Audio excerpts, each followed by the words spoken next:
Hello everyone, स्वागत है आप सभी का आपके अपने YouTube channel determination study platform में। आज की इस वीडियो में हम कक्षा 12 के जो काव्य में हमारी महादेवी वर्मा विराजमान है, महादेवी वर्मा के जीवन परिचय को हम पढ़ने वाले हैं। महादेवी वर्मा के जीवन परिचय को बहुत ही अच्छे तरीके से इस वीडियो में हम बताने वाले हैं।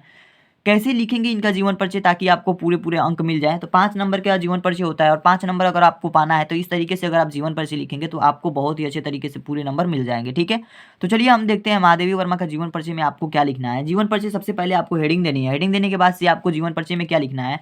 महादेवी वर्मा का जन्म फर्रुखाबाद के एक शिक्षित कायस्थ परिवार में सन 1907 ईस्वी संवत 1963 में होलिका दहन के दिन हुआ था। ठीक है, इनका जन्म कब हुआ था? 1907 ईस्वी में। कहाँ पे हुआ था? फर्रुखाबाद में। तो ये कीवर्ड है और कीवर्ड को याद करना बहुत जरूरी होता है, इसे नोट करके आप रख लीजिएगा। इनके पिता श्री गोविंद प्रसाद वर्मा भागलपुर के एक कॉलेज में प्रधानाचार्य थे। इनके पिता क्या थे? एक प्रधानाचार्य थे। कहाँ? भागलपुर के कॉलेज में। इनकी माता हेमरानी परम विदुषी धार्मिक महिला थी। ठीक है, इनकी माता क्या का नाम क्या था? हेमरानी था और ये परम विदुषी धार्मिक महिला थी। एवं इनके नाना जी ब्रज भाषा के एक अच्छे कवि थे। इनके नाना जी क्या थे? ब्रज भाषा के अच्छे कवि थे। आगे देखते हैं, महादेवी वर्मा पर इन सभी का प्रभाव पड़ा। महादेवी वर्मा पर इनके पिता प्रधानाचार्य थे तो उनका भी प्रभाव पड़ा, अच्छे विचार के होंगे।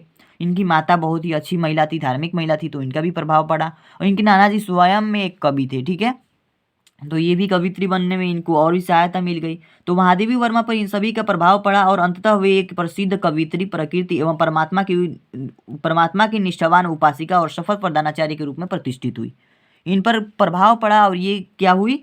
कवित्री, प्रकृति एवं परमात्मा का निष्ठावान उपासिका और सफल प्रधानाचार्य के रूप में प्रतिष्ठित हुई। इनकी प्रारंभिक शिक्षा मिशन स्कूल इंदौर में हुई थी। ठीक है, इनकी प्रारंभिक शिक्षा कहाँ हुई थी? मिशन स्कूल इंदौर में हुई थी। इंदौर में इनकी प्रारंभिक शिक्षा हुई थी। आगे देखिए आपको क्या लिखना है जीवन परिचय। इतना लिखने के बाद से आपको जीवन परिचय में ही आगे क्या लिखना है। इनकी जो इन्होंने जो पुरस्कार पाए वो सब चीजें लिखनी होती है। क्या लिखना है?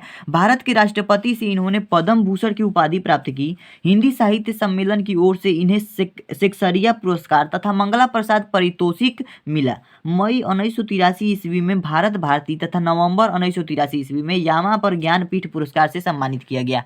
इनको बहुत सारे उपहार मिले, जैसे शेक्सपियर पुरस्कार मिला, मंगला प्रसाद पुरस्कार मिला, पुरतोषिकी। अब इतना करने के बाद से अब अंतिम लाइन आपकी क्या होगी? 11 सितंबर 1987 ईस्वी को इस महान लेखिका यानी कवित्री का स्वर्गवास हो गया।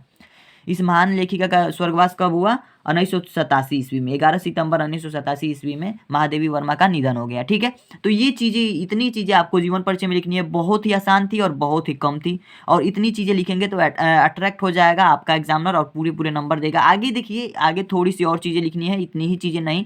इनकी कृतियाँ भी पूछता है, तो कृतियाँ, इनकी रचनाएं क्या क्या थी उसके बारे में थोड़ा सा बात कर लेते हैं। ठीक है, तो अगली हेडिंग आपको लगानी है रचनाएं या कृतियाँ, यहाँ पे लिख सकते हैं। ठीक है, और रचनाएं इनकी लिखना है, इनकी रचनाएं निम्नलिखित है। ठीक है, तो हमने केवल निम्न लिखा है जल्दी जल्दी में। ठीक है, तो आपको लिखना है कि इनकी रचनाएं निम्नलिखित है, और उसमें क्या क्या लिखना है। देखिए, इनकी रचनाएं क्या है? निहार है, रश्मि, नीरजा, संध्या गीत, दीपशिखा, यामा तथा इसके अतिरिक्त सांधिनी, आधुनिक कवि तथा सप्तपर्णा इनके काव्य संग्रह है। ठीक है, आगे क्या लिखना है? अतीत के चलचित्र, स्मृति की रेखाएं, श्रृंखला की कड़ियां इनकी महत्वपूर्ण गद्य रचनाएं हैं। ठीक है, इनकी गद्य रचनाएं भी हैं और काव्य रचनाएं भी दोनों हैं। ठीक है, अब देखिए अंतिम ये हो गया हमारा रचनाएं, और रचनाओं में इतना नहीं याद करेंगे तो कुछ तो याद कर सकते हैं, यहाँ तक तो याद कर सकते हैं ना, इतना कर लीजिएगा। ठीक है, अब देखिए साहित्य में स्थान की बात करते हैं। साहित्य में स्थान में इनको लिख देना है, एक अंतिम हेडिंग बनानी है साहित्य में स्थान। इसमें क्या लिख देना है? निष्कर्ष रूप से महादेवी वर्मा जी वर्तमान हिंदी कविता की सर्वश्रेष्ठ गीतकार हैं। इनके भाव पक्ष और कला पक्ष दोनों ही अतीव पुष्ट हैं। हिंदी साहित्यकाश में महादेवी जी का गरिमामय पद ध्रुव तारे की भांति अटल है। ठीक है, बहुत ही यहाँ पे अच्छी बात लिखी गई है, यानी कि साहित्य में इनका क्या स्थान रहा और क्या इन्होंने, इनके बारे में क्या कह सकते हैं हम, वो चीज़ें यहाँ पे प्रदर्शित की गई है। ठीक है, तो इस तरीके से साहित्य में स्थान में बस इतना लिख दीजिएगा, और इतना रचनाएं और जो हमने जीवन परिचय बताया उसके बारे में लिख दीजिएगा। इतना अगर लिख देते हैं तो आपके 5 नंबर कहीं नहीं जाएंगे, 5 नंबर आपके पूरे पूरे मिल जाएंगे। इस जीवन परिचय को अगर इस तरीके से लिखेंगे और इस तरीके से याद करेंगे तो आपको ज़्यादा टाइम भी नहीं लगेगा और आपके 5 नंबर मिल भी जाएंगे। तो आपको चाहिए क्या? बस 5 नंबर चाहिए तो आपको मिल जाएगा। ठीक है, तो आज के लिए इतना है दोस्तों, मिलते हैं नेक्स्ट वीडियो में, तब तक के लिए धन्यवाद। चैनल पर अगर नया है तो चैनल को सब्सक्राइब कर लीजिए, वीडियो अगर पसंद आई हो तो वीडियो को लाइक कर दीजिए। मिलते हैं नेक्स्ट वीडियो में, तब तक के लिए थैंक यू।